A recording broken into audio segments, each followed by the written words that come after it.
Welcome back. Guys, Andor did something historical. Historical.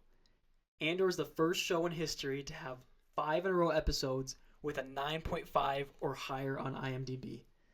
That's wild. That's crazy. That's crazy. Does that make it the greatest ever? Does it? That's Breaking Bad levels. Wow. That's good. Guys, we're here talking everything Andor. We did last week. We want to keep diving in more. Keep going. This show's been getting a lot of love online. I've been listening to a lot of things, following a lot of things. And we've had a week to kind of let it just marinate and really give your thoughts. So I want to know. Just let it marinate a little bit. I really like Andor. And so I'm excited to jump in today. But now that you've had a full week, where do you sit with it? Do you like, we'll get more in depth, but do you like it more? Do you like it less? Is it better than you thought, worse than you thought?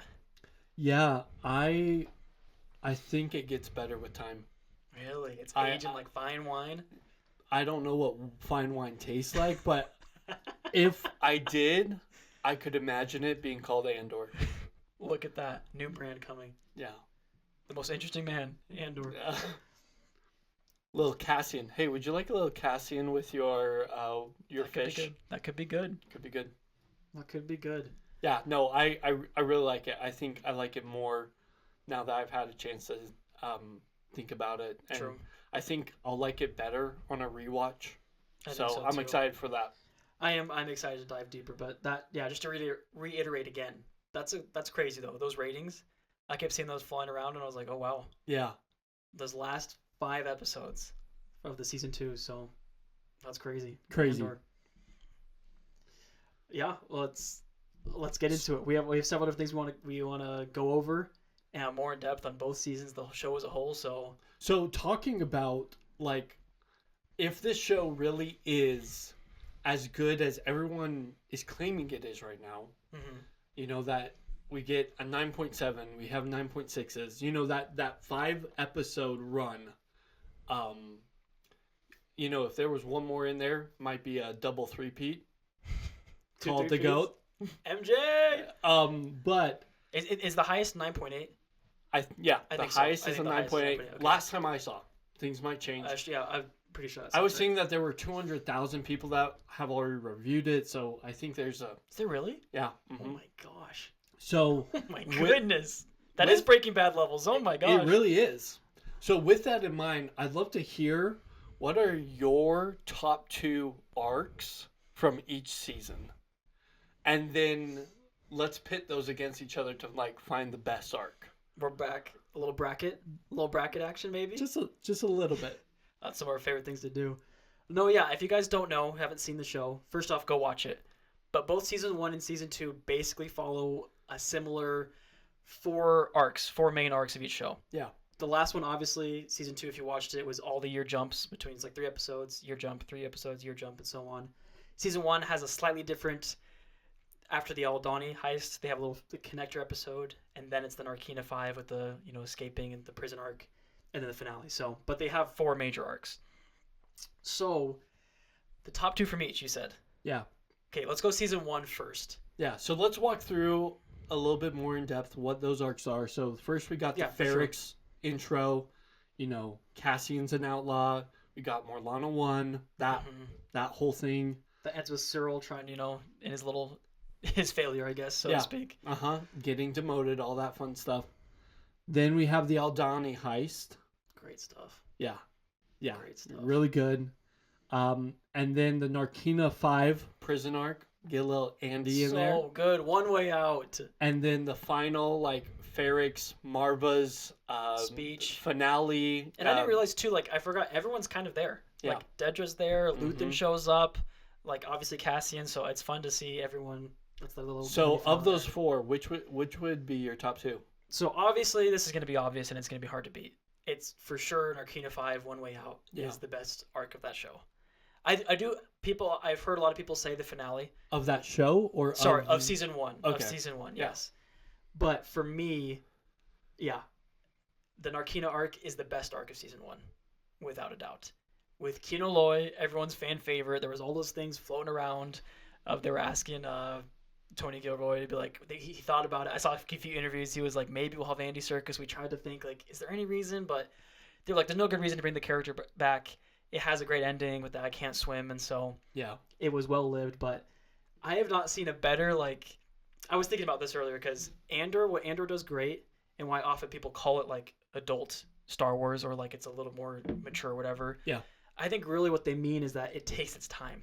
It sets things up, pays it off, and we get the resolution and that fulfillment with escaping Narkina 5 because we spent 2 episodes in there.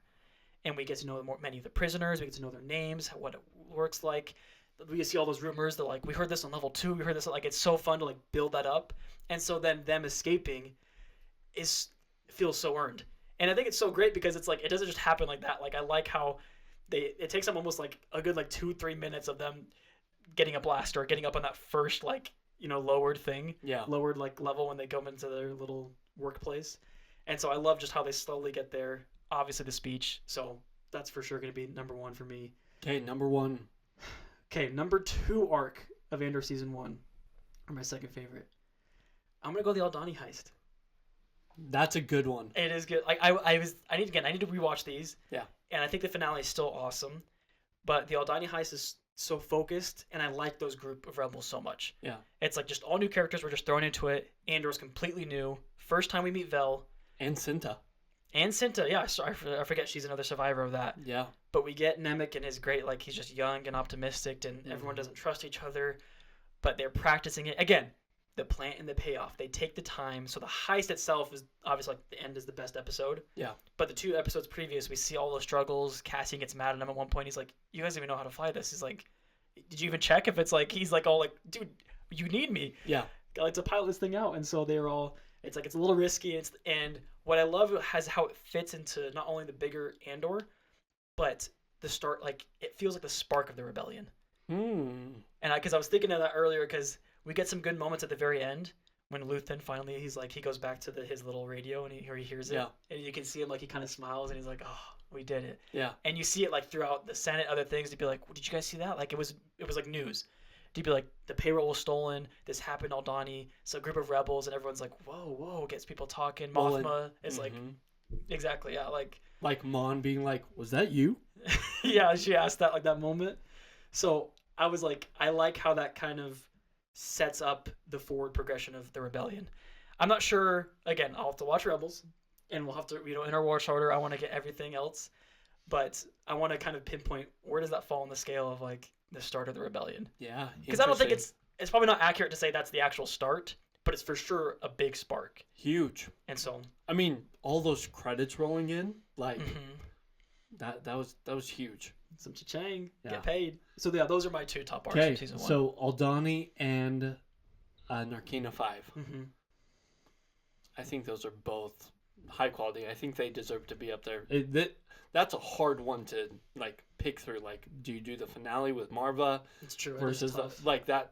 But I think the first that's arc respectable. First arc is probably the weakest, but yeah, it's set up. It still ends pretty good, but I think Okay, season 2. Okay, season 2. You would think I would know this better because I've watched it more recently. But this felt 6 days ago. This felt harder.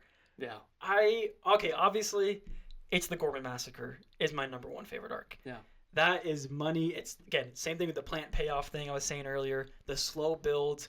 It's the most, like, emotional, just grounded. And this wasn't maybe my original idea. I was listening to some other podcasts and YouTube videos, but people were just talking about how well it balances the plot of it, but also pays off so many character moments. Yeah. Like, to have Cyril, who I didn't think I really would care about that much, but to really kind of feel like him and Dedra's, like, pull when he chokes her out and stuff, and how, like, crazy that is. But then he's, like, in the crowd with the Gorman, like, it's doing all the plot stuff, the big, like, massacre, building that up, while also doing this little character moments. Cassian's there as well. Even the little touch of evil from, I don't even remember this character's name, but the guy that shows up that's, like, has the troops, the troops they bring from the Empire. The Imperial troops, but they're, like, young, and he's like, go out there. Yeah. And he's like, why do you want us to go out there? And he's like, it's all for setup. Yeah. It's all that the sniper can kill them to set off the chain reaction.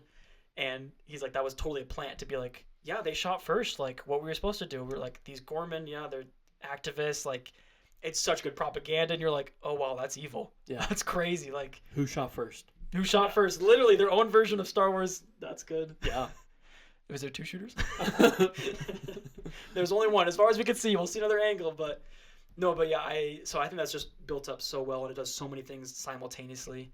So that's got to be for sure my favorite arc. I love that. So same thing again with season 1. I don't know what my second one is. This was hard. I think it's probably gonna have to be the finale. The finale. I think the 10 through 12. I think that was enough payoff for me and enough good stuff. But a shout out to the previous arc before it, because I didn't realize this. I was again listening to some videos. A lot of episodes 4 through 6, that second arc, is set up for Gorman, and so I'm excited to watch that back and really almost pair them together. Yeah. Because that's like when Vel's sent there, Cassian sent there as the stylist, and we get that little mini heist of them. We get to meet the Gorman people. We see Cyril's been on there working for a while, and so it's all the setup for the payoff. But I think the finale, Luthen's episode, is too good. It was great setting off for him and Clea. We get the final connection to Rogue One, which I think was brilliant. And I said last week that I was maybe a little bit disappointed with the finale, but I've rewired it in my brain now to be like, you know what, the true finale is Rogue One. Yeah. And I get why they couldn't give us that big, like, where's Cassian's end? It's like, well, we already have his end. Yeah. And there was already a movie made about it 10 years ago. So it's like, so I'm going to go with the finale. So here's a follow-up question. Yeah. Before we pit those two against each other, where do, like, Gorman and Aldhani, as far as, like, rebellions go in Star Wars or whatever, like, there's a lot with that. Do you think that those hold up to other rebellion type things, or they do? That's actually a great point, because I was thinking about this earlier. I'm a big Hunger Games fan. Yeah, you are a big Hunger Games fan. Love it. Well, I mean, rightfully so. Like, that's not a hot take. No, it's good. Those are good movies, good books. Some of my favorite books I've like ever read. So me and my sister especially watch those, like, try to watch them every Christmas. But I actually texted her because I was like, here's one of my takes. I was thinking, give it to me. Andor is the best on-screen rebellion since the Hunger Games. And I think it shows it the best. Like, well, because I was sitting there and you said you recently watched them. You probably don't know them as well, but Katniss has a great line where she goes, "If we burn, you burn with us." Yeah, is that in the bunker? No, it's when she's out and about as the Mockingjay. Like the hospital gets hit, and she's like, they're trying to get their own propaganda kind of for like to unite the districts. Yep. But I'm like, they're in Gorman, and I'm like feeling, I'm like, I could see Katniss coming out here to be like, if we burn, you burn with us. Yeah. Like, instead of to Snow to like Emperor Palpatine. Like, I was feeling that same. They get you to hate the Empire. That's so they show their ruthless tactics. They're brutal with Dr. Gorst, with Partagaz, with Dedra, like all these characters, like we see them, and it's like, oh yeah, you feel the oppression of the Empire, and so it gave me those same feelings that I haven't had since Hunger Games. I was like, I think it's the best on-screen rebellion since at least what I've seen. So I can definitely buy that. Like I love that. I love those movies. I think they did it very well. I'm trying to think, like, what's in between that time to compare to. Maybe I need to watch more Rebellion movies or like Revolution, but yeah, maybe. I don't know. But as far as I tell, I really liked it. So I love that. Okay, well then let's pit those against each other. So we got Aldhani, Narkina 5, Gorman, and the finale. What's your top 4 of those? I say as of right now, it's Gorman Massacre, number 1. Gorman.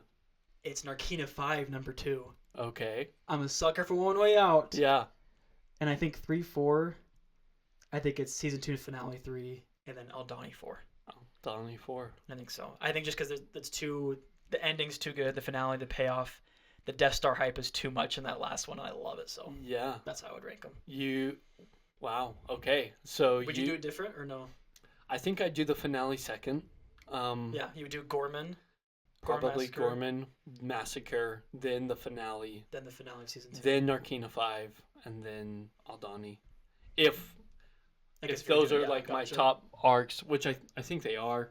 You might have finale of season 1, maybe a little Ferrix love or something. Maybe. I think that's honorable mention. I love Marva's speech. Marva's speech is. I love that. Kind of a from the grave type idea. It just. But I think that's honorable mention. I love the interaction between Lonnie and Luthen on the bench. I actually rewatched that today. I think that's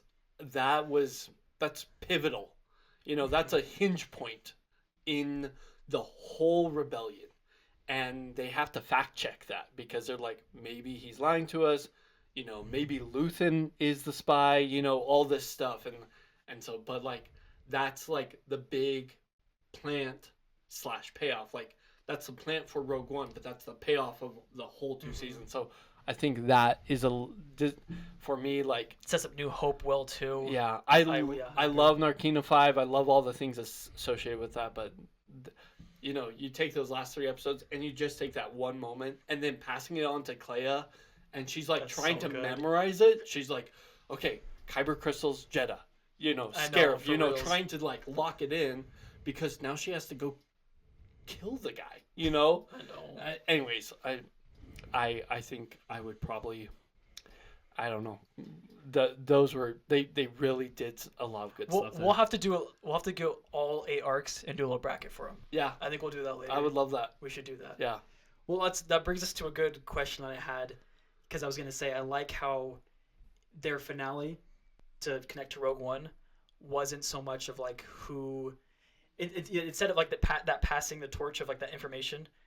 In Rogue One, it's supposed to be more of like verify the information. Yeah. That's like we've already gotten it, but to hear it from multiple sources, that's when it starts being like, oh yeah, this is legit, rather than just like, is it just Luthen? Is this just a one-off thing?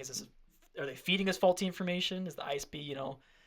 And so it got me wondering for you, like, obviously we know the writers, they had a big job this season to connect it to Rogue One. Huge. And so I'm wondering for you, did they pay that off? Were all those connections, like, were you happy to see those? Did you like them? Did you not like them? Did you want more?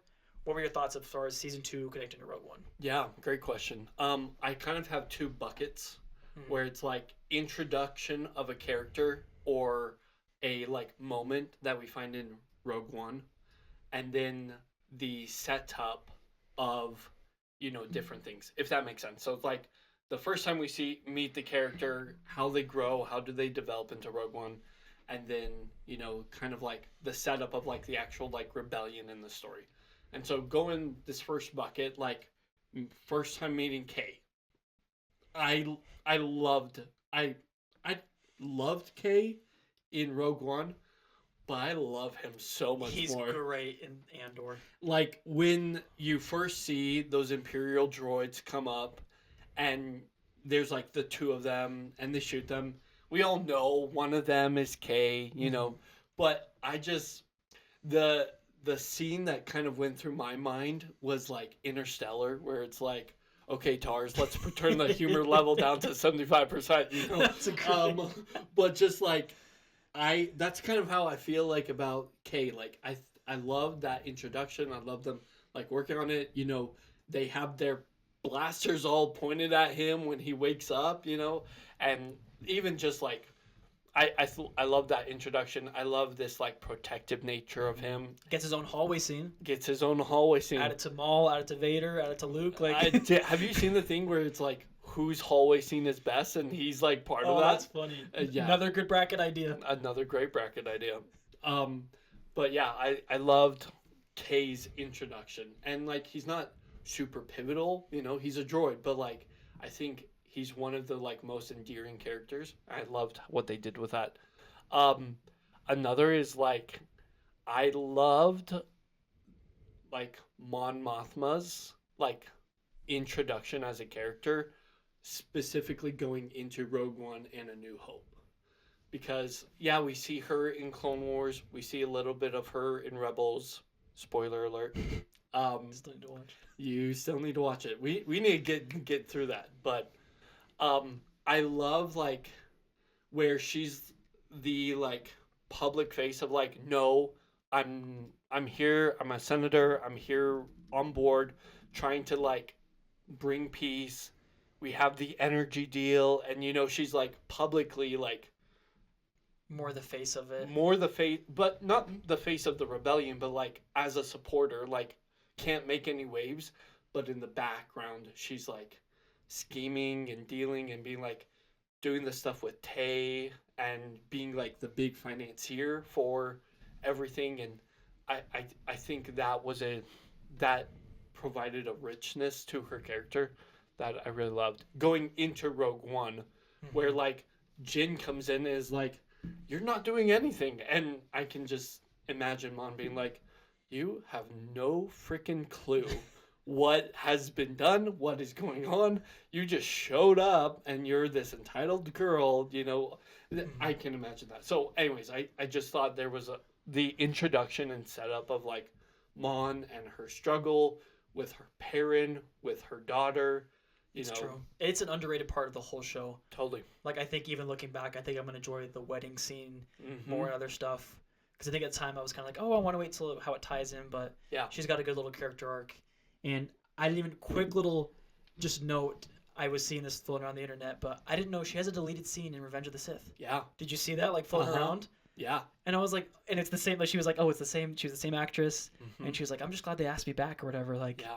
And so I'm glad that she got a lot of her flowers, just one, as the actress, but two, just as a character, because we see her, like, you know, in the OT, obviously, but this really felt like her prime time to be like, give us 2 full seasons. She's definitely a main character, and they delivered well. I agree well wholeheartedly.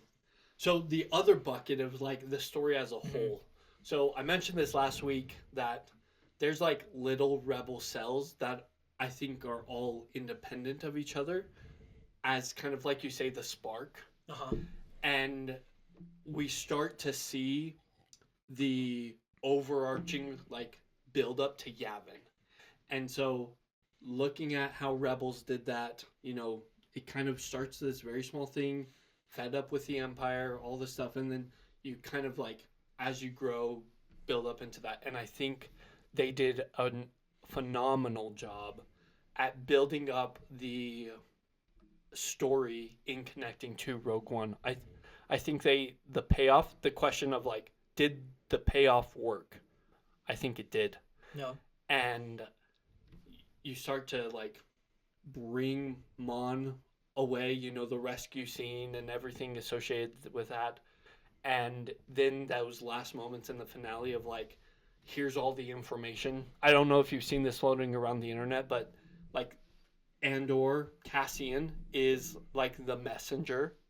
And it's almost like the hallway scene in A New Hope / Rogue One. Yeah, when they're passing it, where it's like from person to person to person. It could, you know, Lonnie gets the information from Dedra's console. Gets the information, hands it off to Luthen. Luthen is there, like, he could have been, like, you know, taken out right then and there. He passes it off to Clea, passes it off to Andor. He then, you know, takes it to the council on Yavin. And so it's kind of a similar, like, you know, passing it off, on, which is what Rogue One essentially is now let's package it and bundle it. And so I thought they did a really good job at, like, making us connect the dots in a very inexplicit way, where it's like, okay, I can see where that comes from, and rather than like all out saying it. So, and it enriches both Rogue One and the original trilogy. Yep. A New Hope especially, and I'm excited in our watch order to like go through that whole journey again. Yep. Up to the beginning of A New Hope. So yeah, no, it's great. That's really great. So yeah, I thought they connected it well to Rogue One. I have another little thing for you. Hit me. So obviously I was listening to a lot of podcasts, watched YouTube videos, TikTok, Graham, seeing all the different posts about Andor this last week. Yeah. And so I kind of compiled, not exactly like, just like general thoughts, and I kind of put them into different takes. So they're not necessarily hot takes. Some of them maybe are, but there's like different takes I saw about Andor all over the internet. And so I wanted to get your reaction to them. Okay. Kind of see what you thought. If they're crazy, are they valid? Do you agree or disagree? Hit me. Okay, so takes from the internet. Take 1. Andor Season 2, Episodes 7 through 9 is the best Star Wars movie ever made. So again, these are like 3 episodes, about 50 minutes. It's like a 2-hour plus movie. So that's what like people often been calling those, the little mini movies. So the Gorman arc, is that what that is? Yeah, the Gorman Massacre, Episodes 7 through 9. So the claim, is that's the best Star Wars movie ever made. So, initial thoughts, blind reaction, if you will.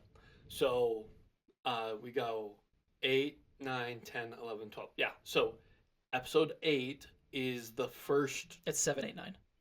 Yeah, I know. Oh God. Okay. Yeah, yeah. But episode 8 is the first of the 9.5 or higher. Correct. Yes. Of that record-breaking thing, that we mentioned at the beginning.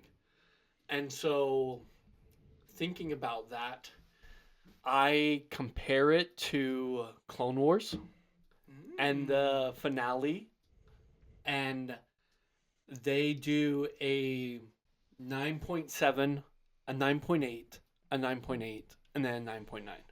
That 4-episode finale arc.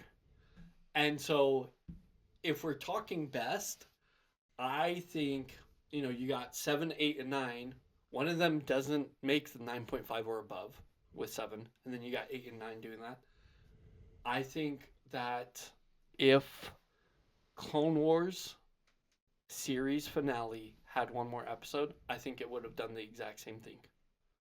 Really? Yeah, I think if they threw in one more episode, it would have been 9.5 or higher. It would have been 9.5 or higher, broken the record, and now we're saying, okay, only 2 shows have ever been able to do this, and they're both Star Wars shows, and they're both a little bit like fighting back from the main power, and so now diving into a little bit deeper, is that Gorman Massacre the best?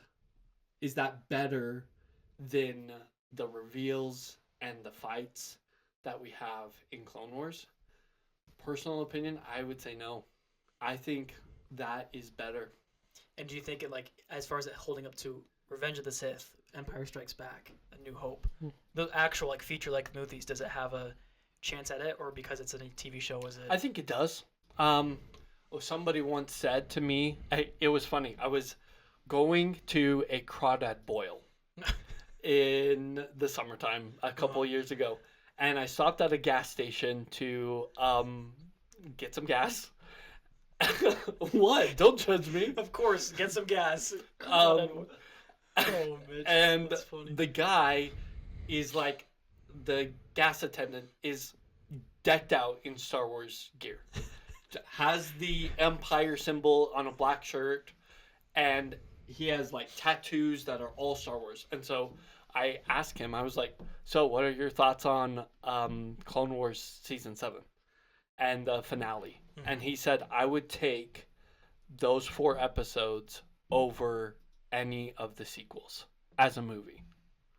Like, he would say those 4 episodes as a movie, wrap them up, do better than the sequels. And I would say the same thing about the Gorman arc. I think that they did really well at packaging that. I think it's better than the sequels. I think it holds up to Star Wars filmography. I don't know if I would like put it over like Revenge of the Sith. It's hard to compare like an actual movie versus like a, it's still part of a larger TV show. Yeah, but it is a solid arc that's like tells a full story, almost like. I think it's part of the conversation.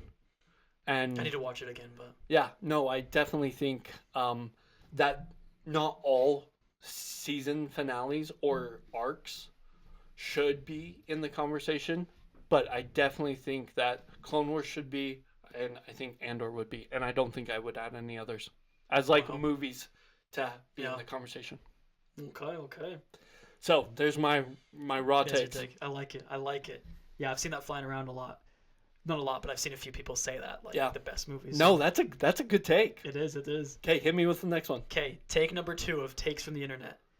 Andor was so good, maybe too good, that it'll ruin the rest of Star Wars forever.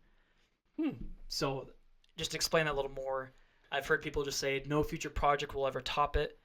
It was adult Star Wars. It was the best peak Star Wars, the best we've gotten, and with a lot of the inconsistency of some of Disney projects, people are thinking, man, we're never going to get back here.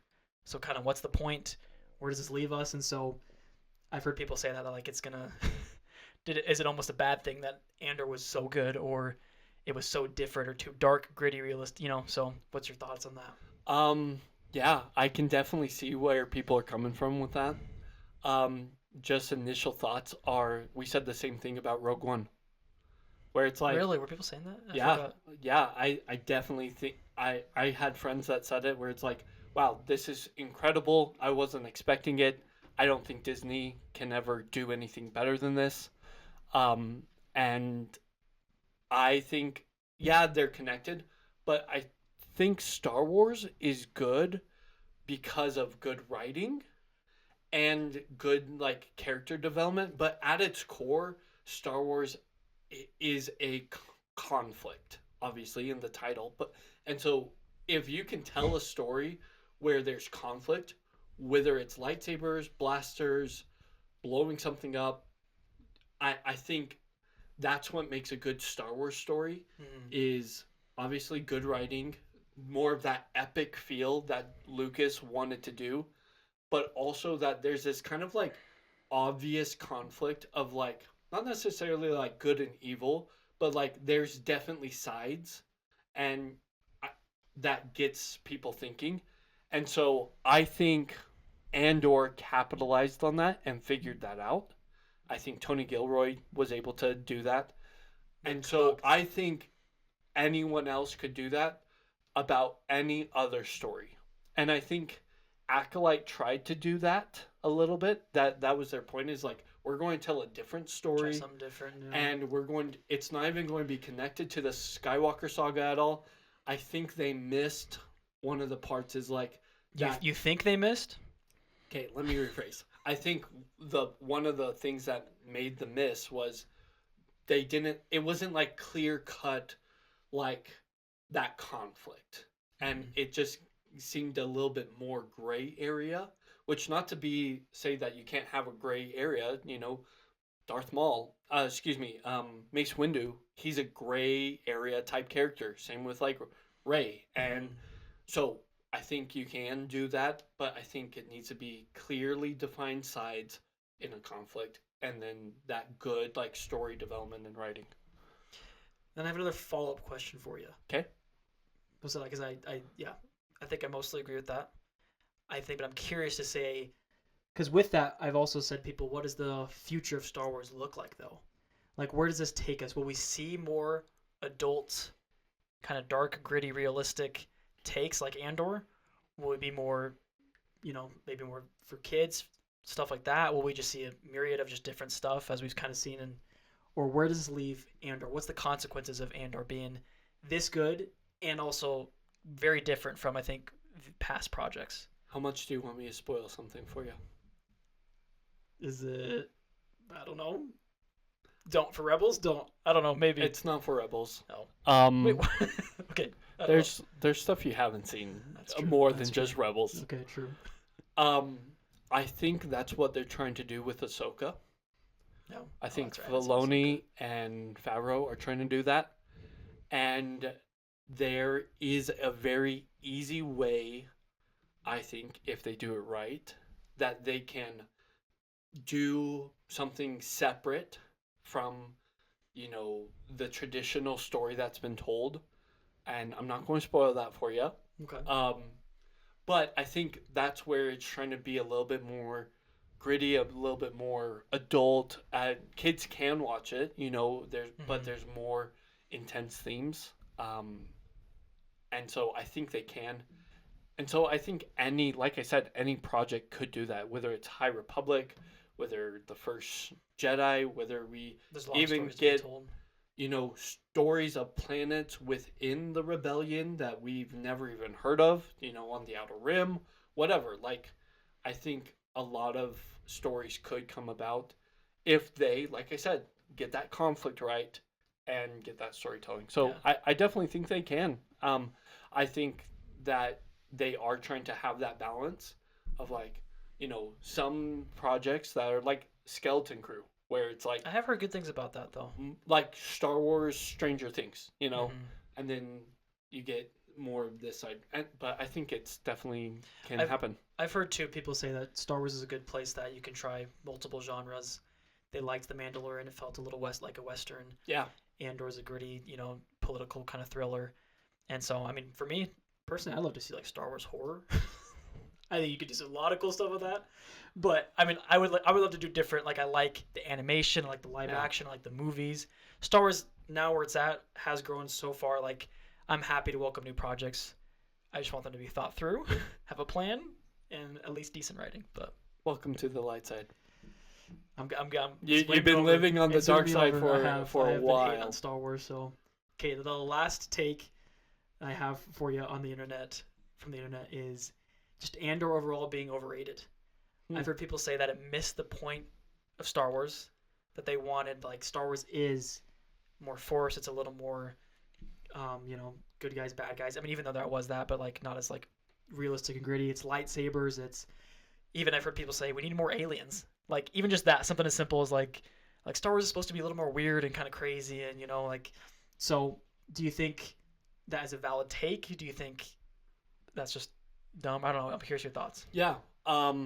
I think Star Wars has something for everyone. And I think that this franchise has a lot of different camps that anyone can fit themselves in. And so I think that's a very valid point for somebody to have that opinion. I personally don't have that. I think Star Wars, like I said, has those two things. That for me is like what Star Wars is. And so whether it's lightsabers, whether it's blasters, whether it's humanoid, whether it's alien, whether it's political, whether it's more rebellion, as long as it has that like clear conflict that you root for a side and you see the other side do well. Like the Empire does really well It's so in good. Andor. Yeah. Same thing with like the original trilogy. And Darth Maul, that's the Sith doing really well, and we know that as the audience. Others might not in the show, and so I think people can definitely have that opinion, and I think that's a minority opinion though. I do agree. And so I think Andor, some people might say it's overrated, and I think that's preference based. And so if that's the case, then great. Have your preference and just love the Star Wars that you like.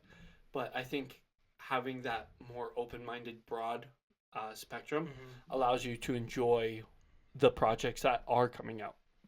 It's a testament that Andor did so well without needing a lightsaber Or the Force. The closest I was about to say the Force, but the Force healer technically kind of, True. But I like that it was so minimal. Yeah. And I actually really enjoyed that scene. I was surprised by it, but I was like, oh, it was kind of a genuine, small, good little moment. But that's just good writing to me. So, but yeah, those were just different takes I found. I love them. Kind of over the internet. Just curious your thoughts. Those aren't necessarily my thoughts either. I don't know where I need to rewatch Andor to see where those arcs stand up. But so here's a question for you then. Yeah. I don't think you're ready for this question. All right, hit me with it. Andor best characters. I want to hear 3 opinions for the Rebellion and 3 for the Empire. Okay. I want MVP, best sixth man, and coach. Sixth man of the year goes to. We're kind of in the playoff season right now. NBA basketball going on. I get it. So I want to hear your Rebellion. That's tough. I'll then tell you mine, and then Empire. No, I was gonna just to kind of preview this. There's a ton of characters in Andor. Yeah. And I've great characters. Great characters, and I've joked before that I couldn't even remember half their names. Yeah. There's so many ISB. I was like, who is he again? What's his name? Yeah. I had to look him up so much, and just to go back to something you said really quick, a reason that this is going to be hard is because the writing's so good, and on both sides, and I always appreciate that competent good guys versus competent bad guys. I like that chess game of the ISB, Luthen, people pulling the strings. That's where it feels earned. And you said like the original trilogy, we like that because when the Empire's chasing Han Solo, but Han Solo's like, I'm a really good pilot, bro. Like, watch me done. I'm going the asteroid field. And she's like, you're crazy. Like, but it's good. Competent good guys versus competent bad guys. Yep. Makes for great writing. Anyway, so that's why I think this is going to be so hard because there's a lot of people. So Rebellion MVP. The Rebellion MVP goes to Lonnie. Lonnie. Wow. Hear me out. So, Lonnie. Wait. Lonnie's your MVP. He's my MVP. Okay, again, it's a debate in the NBA all the time. Who do we give it to? The stat pad or the guy who's got the best, win record? But Lonnie, I took value in that. And you hinted at it earlier. You're like, what is one of the most key hinge points? The Death Star plans. And who gets us that? Not Luthen. I mean, Luthen indirectly does, but it's Lonnie that gets that first information and that key information. And I was trying to track down. I need to watch the series again, but I was trying to see all the little moments he's involved. And I captured, I think, 2 more. But this is kind of a domino effect. We need Cassian Andor, right? One of the main characters. Could be MVP. I was trying to see that case. Yeah. But at one point, we're losing Bix, right? And she's bad mental space. She has that, like PTSD. But the favor that's called in to get revenge on Dr. Gorst is because of Lonnie. Luthen sets that up. Like it's a little bit implied. It's a little bit behind the scenes, but Luthen sets that up for her because he's like going there to talk to her, and he's like, hey, we need Bix, and Andor's being like too attached to her, and so he's like, we need Bix like back, better with the rebellion, and so he sets that up to be like, because there's a little scene at the ISB where they're saying like Dr. Gorst is now going to be doing his his stuff for the entire Empire, not just the ISB, and so he knew that because Lonnie knew that, and so Lonnie passed that to Luthen, and Luthen's like, all right, Bix, you can get your revenge. We'll get you back to help you and Cassian, therefore helping the rebellion. So there's little moments like that, little nuggets again. I saw like it was either Reddit thread or like a YouTube video that was going through all the things he did, and I can't remember some of them, but he has like several moments that you don't realize. Wow. That are more behind the scenes that you're like, oh, that's because of Lonnie. That's because of Luthen's connection to the ISB. And so I put that value on him. Wow. Interesting. I don't know. I got to sit with it, but that's my take. That's my take right now. That's a take. Yeah. That's a take. Okay, so 6-man? 6-man. 6-man, I went with K2SO. K2? K2, brother. Wow. I was trying to think of the starting 5, and I wrote it out really quick of the rebellion. I was like, it's probably Mothma, Andor, Lonnie, Vel. And I was trying to decide between Clea and KS2 as like a little 6-man. So one of them's in the starting lineup, one of them's a 6-man. But wow, he comes in later.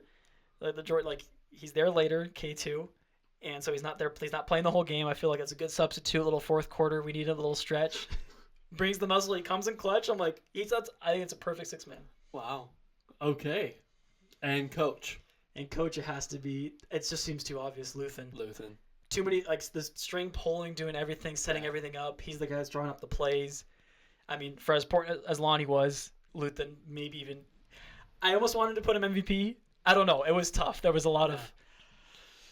Yeah, this was hard. So that's my rebellion. Wow, those are some takes. What about your rebellion starting 5? Okay. I want to hear it. Mine are probably a little bit more obvious. Okay. So I have Andor at MVP. Fair enough. And the reason being is like in the clutch moment when I need a win, he throws in Andor. He's the one that goes as the fashionista, be like, okay, scope it out. And there's the part where like after, he goes to Gorman and he's like, these people aren't ready. I'm not going to be a part of it. Luthen says, you're thinking like a thief. I need you to think like a leader. And like the leader of the team, kind of banding together, he throws him into Aldhani and was like trying to get him there as quickly as possible. Vel's like, what the heck, man? And he's like, he needs to be here. Turns out you need a closer, some guy who can make that shot. Exactly. Bring it home for you. Exactly. I like it. And so I think he's used in so many different ways. And with the end being like the most pivotal way of like, okay, I believe in Luthen. He's dead. They're going to like go after Clea. I need to protect her because this information is important. It can't come from me. It has to come from her. Rallying her, getting her strength. So I think as a leader, as a clutch player, that's hard to argue against that. I think he's the MVP. Solid. Okay, let me go coach. Coach is Luthen. Yeah. That's pretty obvious. I don't think anyone pulls strings better, makes everything well, happen, and even in like his encounter with Dedra, the thing he's doing is he's the one destroying the evidence, not Clea. Because he's like, I need to be the one to take the ownership for my team. Yeah, no, true. So I I agree. I don't think anybody will argue with that. 6-man? I'm 6-man of the year for the Rebellion? I don't know. For the year of BBY 1. I think I have Lonnie as Really? 6-man. Really? The other two that I thought about were Vel and Clea. Clea was one of the 6-man that I thought, seeing she really came in clutch at Yeah. that too. And But I think Lonnie, for the reasons of like he was more like a subtle character, not where like his like life was on the line at the end, when it counted. But I think like there's a difference between being the one to provide the info and being the one like boots on the ground and kind of like that's fair. like you said, like, hey, I'm going to put him in fourth quarter, need him to do something. That's like a 6-man, but what about the guy that's been there quarter 1, quarter 2, quarter 3, just needs a quick little reprieve? We throw in Lonnie. That's true. So anyways, that's my thoughts with that. But could be disproportional value. That information is key. Could be. I'm still struggling I need to think about it too, but okay, you want to hear my Empire one? I'm so curious actually. This was tough. Who's your MVP? Partagaz. Let's go! I thought of okay. Yeah, so Partagaz, I think he was like from the beginning, he's like doing everything. He's like Partagaz, the MVP. He's organizing everything, kind of just being like there, and has a crucial hand in everything that we see in Andor from an Empire standpoint. And so I think he's the MVP. Best 6-man, I have Dr. Gorst. That's solid. I forgot about him, so I think solid 6-man. Called on to getting those confessions left and right, information like it's nothing. Yeah. Yep. And then coach, I have Krennic. Gotcha. Oh, yeah, I think the chess players are Krennic versus Luthen. This is Luthen. Not agree. Dedra. So, anyways, I agree. That's mine. Same coach Krennic. I thought that kind of felt right, and he's kind of the big bad in this one. Obviously, in Rogue One, it goes to an even higher level with. Yeah. But I switched, so I did. My 6-man was Partagaz. I probably should have put Gorst. Was not thinking of him. I kind of forgot. But I put Partagaz, just similar reasons. I think he seems a little more in the background, but he's involved in every one of these things. He's doing not like the hard on the boots, ground, like he's not on the ground floor. Yeah. But he's like that middle management, making sure things happen. Yeah, true. But like, I think he's like running the ISB, like he's doing all that, you know what I mean? Like he's very valuable as far as like, make sure this happens, Dedra, follow it up, do this. So I had MVP Dedra. Yeah. Because specifically her involvement with Gorman, and because Krennic calls on her to basically set it up where he's like, oh, how would you do it? She's like, well, you need, I forget a quote, but she's like, you need Gorman rebels to count on to do the wrong thing. Yeah. And it's like her idea, he's like putting her a point. And so that's obviously Gorman's huge to getting the Calcite for the Death Star. And so I think she was enough that she climbed up the ranks. She was resilient enough and getting Andor, getting the most on Axis. Even though she kind of fumbled a little bit, she didn't close. She was a little bit like selfish playing hero ball, but she did find Luthen in the end, and so I think through it all. It's tough though. She's the one I want to put as MVP, and I might still like that line where Luthen goes, "Wait a second, a Schmear campaign? That's an opening move, not an end game, But and like trying to figure out why is this so important, and so, but that's all, like you said, that's her call. That's the play that she called. Good. Some good chess being played by both people. Yeah. No, that's solid though. I like that question. Yeah. I liked it a lot. So. Okay. Any other thoughts with Andor? No, it's been great. I'm gonna sit with it for a little bit longer. Yeah. And as we mentioned previously, we are doing a big, massive Star Wars watch order. The Kessel run. The Kessel run. So tune in. We have that linked for you. Metro's constantly updating it, and he's gonna need to update it now with the new Andor season 2. Yeah, it's up to date live now. But yeah, it's a full chronological order, and it's got a unique little Clone Wars watch. And so we're gonna hop back into Clone Wars, and so I'm excited now to watch all that through Clone Wars, finish it, because I've seen most of it. But then I'm excited to watch Andor again. Yeah. With a new context. Yeah. With Bad Batch that I haven't seen, with Rebels Mm-hmm. and everything else. So yeah, it's going to be exciting. I watched Tales of the Underworld, put that into its proper place. I love where Andor season 2 fits with some of those like year jumps. It's some pretty cool stuff. I saw in you Rebels- I saw you update it. Yeah. Like I said, I have not seen as much as Mitch, so I'm slowly being converted. I'm gonna cautiously continue, but Yeah. I'm excited for the Star Wars Watch Order. Yeah. So next week we're going to be talking about Andor again, but how it fits into the greater Star Wars and everything with that. And so I'm excited to see like how does Andor relate to other Star Wars projects that we love. So I just want to end with like I was looking at a Jyn Erso quote that I think really depicts Andor. And it's where she's talking to the council and she goes, "This is a rebellion, isn't it? So rebel." And I think that's a great place to, jump into like that's what they did is they rebelled against a lot of different things that were probably not correct or socially appropriate. So, yeah. This is a rebellion, isn't it? So rebel. So, with that, we'll see you next week.